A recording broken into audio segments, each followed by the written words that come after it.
দেখিলা অপা পুৰা পিছলৈকেও ঘূৰাব পাৰি একদম ৰাউণ্ড তাৰমানে 360 ডিগ্ৰী পুৰা ৰাউণ্ড কৰি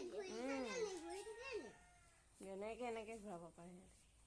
অপা কুকুৰা তালে তালে কি হবা কুকুৰা গ'লে একো নহয় এনেকে কৈছে দেখিছা কথা কৈছে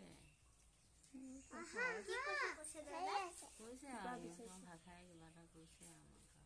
অবা তাই তললে কিলা নাহে ওপৰতে চাই আছে আৰু কি কৈছানো তুমি চাই আছে মই আছো আমাৰ ঘৰত মাইনা আছে তুমি কি কৰিছা তুমি কি কৰিছা অপা ফেঁচাকেইটা এটা কিলো গগে আমনি লাগিছে এইফালে চাই আকৌ ইফালে চাইছে আকৌ হৈ গৈছে